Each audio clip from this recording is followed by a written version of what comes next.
धन्य है हमारे देश की मातृभाषा। कहने को तो विद्यालय अंग्रेजी मीडियम का था, लेकिन एक पीरियड हिंदी का भी तो था। शिक्षक कह रहे थे कि हमारे देवनागरी हिंदी भाषा सबसे उत्तम भाषा है, हमारे व्याकरण में शब्दों का भंडार है। एक विद्यार्थी ने पूछा, सर अंग्रेजी भाषा में भी तो शब्दों की कमी नहीं है। शिक्षक ने पूछा, अच्छा यह बता तुम अपनी चाची को क्या कहकर पुकारते हो? विद्यार्थी थोड़ी देर सोचा, फिर बोला, सर आंटी कहकर पुकारता हूँ। शिक्षक ने पुनः पूछा, और अपने ताई जी और मौसी जी को क्या बुलाते हो बेटा? विद्यार्थी ने कहा, सर उनको भी आंटी ही बुलाता हूँ।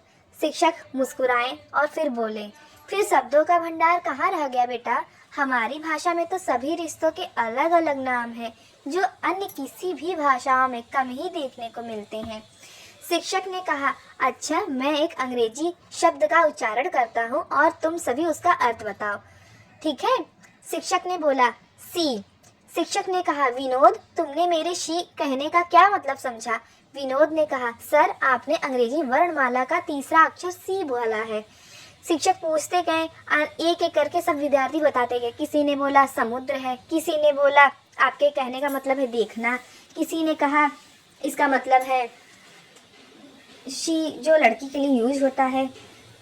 शिक्षक ने फिर बोला, तुम लोगों ने शी पर कितनी दुविधा उत्पन्न कर दी है, मैं किस सी बात का कर रहा हूँ? सबने अलग अलग उत्तर दिए। इसलिए मैंने कहा हमारा व्याकरण सबसे उत्तम है, जो लिखते हैं वैसा ही उच्चारण करते हैं।